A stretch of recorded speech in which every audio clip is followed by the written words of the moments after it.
Bismillahirrahmanirrahim. Assalamualaikum warahmatullahi wabarakatuh. Waalaikumsalam. Ya, umur saya 81, betul. Saya memang dulu profesional. 50 tahun saya bekerja dan memimpin. Kemudian saya mengarang 13 buku. Setelah saya pensiun itu saya nulis buku, terutama yang berkaitan dengan leadership dan culture. Oke. Kompetensi CEO di era kompetisi global. Jadi begini, menurut hemat saya, kompetensi CEO masa kini harus memenuhi persyaratan tertentu. Mari kita pakai ukuran. Kalau BUMN, ya pakai ukuran BUMN. Berdasarkan surat edaran Menteri BUMN S5DSI MBUA 10 20 Oktober tahun 2020 tentang standar kompetensi direksi badan usaha milik negara. Nah, ada dua kelompok besar. Yang pertama adalah seorang CEO harus menguasai leading business yang meliputi kemampuan untuk digital leadership, global business savvy, customer focus, business strategic partnership, strategic orientation, driving execution, dan driving innovation. Itu leading bisnisnya. Tapi dia harus leading people. Nah, people-nya apa menurut konsep dari Menteri BUMN? Ada 3. You have to develop organization capabilities, you have to lead the change, and you have to manage the diversity. Next. Berikutnya, sesuai dengan pengalaman empirik saya dalam memimpin beberapa lembaga termasuk dunia perbankan lebih dari 50 tahun, seorang CEO dan anggota direksinya harus memiliki akhlak mulia dalam wujud karakter unggul. Supaya nggak terjadi kejadian di mana orang-orang yang sudah begitu dihormati, begitu melalui pemilihan umum, dipilih presiden menggunakan uang negara dengan tidak malu. Selanjutnya dalam rangka memandu pelaksanaan penerapan akhlak mulia ini, Menteri BUMN bersama Ari Ginanjar itu menulis buku namanya Akhlak untuk Negeri yang di-launch tanggal 6 Januari tahun 2021. Next. Nah, beberapa kutipan yang menarik adalah Pak Erick Thohir mengatakan akhlak perlu menjadi pilar utama dalam pembangunan karakter sebuah organisasi. Jadi saya menekan karakter. Ini betul-betul soft skill, spiritual karakter. Bahkan Pak Thohir bilang Indonesia nggak kekurangan orang-orang pandai, hanya kompetensinya yang harus ditingkatkan. Dan kompetensi itu kalau buat saya, beliau mengatakan harus punya core value. Kalau saya core-nya harus tadi kembali ke karakter. Nah, siapa ya pelaksana perusahaan? Manusia. Siapa manusia dalam perusahaan? Next.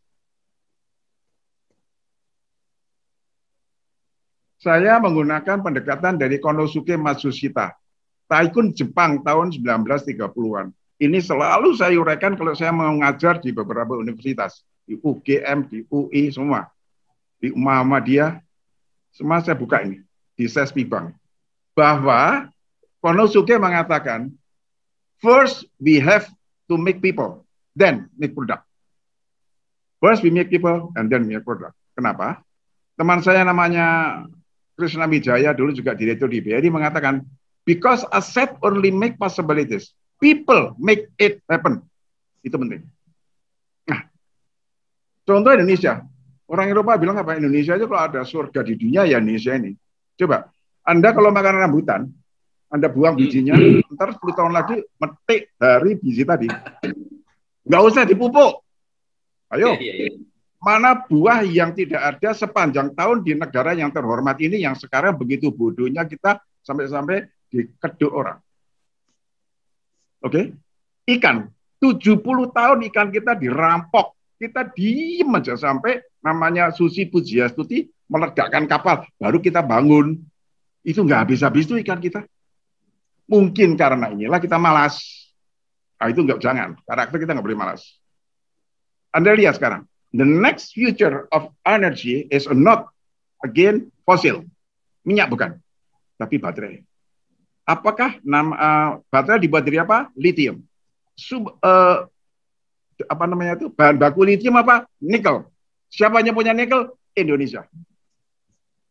Sana loh di apa tanah tumpah darahnya Kartini Seli yang ikut ini di Sulawesi sana, dan itu diperebutkan. Oke? Tapi makanya Jokowi nggak mau ekspor. Dia mengundang orang untuk memproduksi ini.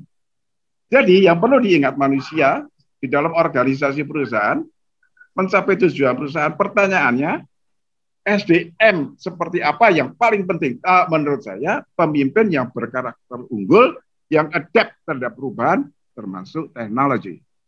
Next.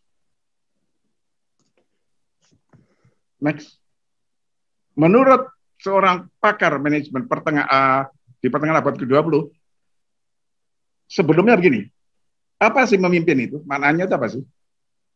Kalau saya pakai selama memimpin, terus saya menggunakan referensi dari Khulafaur Rasyidin, 4 khalifah setelah Rasulullah SAW meninggal. Abu Bakar As-Siddiq, Umar ibn Khattab, Utsman bin Affan, Ali bin Abi Thalib. Apa beliau katakan? Memimpin adalah kewajiban amanah, bukan hak. Pegang ini yang saya pegang. Amanah dari siapa? Belum minallah, amanah dari Allah Subhanahu wa taala. Maka jangan main-main. Belum minallah, amanah dari pemimpin organisasi di atas kita. Nah, orang-orang yang memakai sikap ini pada waktu dia diletakkan jabatan, dia tidak kena penyakit yang di kamus bahasa Inggris pun nggak ada. Namanya apa? Post-power syndrome. Saya mimpin sebagai direktur bank 14 tahun, saya pensiun itu nggak apa-apa itu. Enak, tambah sekolah lagi. Di sekolahnya Pak Giarto itu UGM. Jangan, karena itu amanah. Kalau itu hak, itu milik. Kalau milik, kehilangan, nangis. Gitu loh. Bahkan menurut The Manager, Louis Allen, seorang ini saya baca bukunya tahun 82 waktu saya masih kepala cabang. Bukunya bagus, The Management Profession. Ini apa ya? Statement yang kuno tapi klasik. Apa dia bilang? The great question of our times is how to reconcile and integrate human efforts so people everywhere can work for their common good and not their common disaster. And the answer depends most largely upon the capabilities of leaders in all position and all segment of society. Jadi leader paling menentukan. Jadi untuk itulah harus dipahami landasannya adalah karakter unggul. Next. Lalu apa karakter unggul itu? Untuk mampu memimpin dengan berhasil diperlukan karakter unggul. Kan nek ya perlu saya ini sebagai senior citizen ya berjuang mati-matian, saya pernah hidup di zaman perang kemerdekaan kok. Lihat menteri-menteri gemblung yang pada ngambil duit negara itu kan sakit hati ini. Karena enggak, karakter itu watak, sifat batin yang memengaruhi segenap pikiran, perilaku, budi pekerti, dan tabiat yang dimiliki manusia atau makhluk hidup lainnya. Itu definisi operasional. Sedemikian penting makna karakter dalam suatu lembaga untuk pribadi adalah begitu kuat sampai salah satu akademi militer di Belanda, Akademi Angkatan Laut namanya Koninklijke Instituut de Marine, mengatakan dalam bahasa Belanda, kennis is macht, karakter is meer. Ilmu pengetahuan itu kekuatan, tetapi yang lebih utama adalah karakter. Untuk itu, saya mengadakan suatu pendekatan, mencoba mengumpulkan janjano karakter itu apa sih? Saya menemukan ada 9. Ya.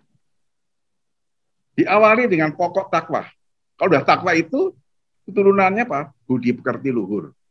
Rasa kasih sayang. Dia punya rasa rendah hati. Dia dermawan. Dia integritasnya tinggi, termasuk dapat dipercaya jujur, dan dia berani mengambil keputusan karena berani. Tidak cukup, dia punya semangat tinggi dan punya disiplin dan kehormatan. Itu. Apakah saya masih boleh terus, Pak? Silakan, Pak. Enggak. Baik. Next. Saya hanya ingin bahas yang terakhir, disiplin. Kemampuan untuk menjaga perilakunya agar selalu bergerak di domain positif. Perilaku positif adalah perilaku hati-hati dalam usahanya menjaga agar tidak merugikan dirinya sendiri, orang lain mau lembaga, tidak mengundang kemurkaan Allah. Rule landasannya 2, Anda harus disiplin dan terhormat. Penjabarannya next. Tuh ngajar kayak Melayu yang ini ya. Disiplin ada 3. Pertama, menghormati waktu, tepat waktu, satunya kata yang perbuatan. 2, administrasi. Biasakan mencatat apapun yang Anda anggap penting. Jangan malas mencatat. 3, rajin-rajinlah memonitor apa yang Anda rencanakan. Perlu disadari, menurut pengalaman saya, disiplin itu sunnatullah. Disiplin adalah keniscayaan Allah. Di mana? Perlu dicatat. Kalau Allah tidak disiplin, seluruh galaksi tabrakan. Jadi kalau Allah disiplin, ente emang siapa kalau nggak disiplin? Disiplin didukung oleh kehormatan. Next. Nah, pertama, hormatilah dirimu sendiri. Dari agama yang saya anut, manusia itu diciptakan dengan penuh kemuliaan oleh Allah. Sampai seluruh makhluk ribuan tahun sebelum itu disuruh nyembah. Kecuali iblis. Nah, makanya kalau khotbah Jumat, para hadirin yang dimuliakan Allah, itu bukan kata-kata kosong. Memang iya. Kalau Allah memuliakan Anda, dan Anda tidak menghormati diri sendiri, mohon maaf. You are a professional, not a beggar. Kedua, hormati keluarga, pasangan, anak, orang tua, mertua. Anak harus dihormati. Kecuali pasangan. Profesi, rekan, atasan, bawahan. Hormati lembaga yang terakhir. Siapa? Pertama, lembaga keluarga. Anda tidak selingkuh bukan karena takut agama, peraturan, enggak, tapi karena Anda menghormati pasangan Anda. Jangan selingkuh. Maaf, yang selingkuh berhenti. Kedua, hormati perusahaan di mana Anda bekerja atau instansi. Tolonglah kalau Anda bekerja, katakanlah di PT Indosat atau BRI atau Bank Mandiri. Makanlah kau dari Mandiri BRI, tapi jangan kau makan Mandiri dan BRI. Itulah namanya menghormati lembaga. Nah, saya kira cukup. Saya jeda sejenak. Maaf agak panjang. Terima kasih.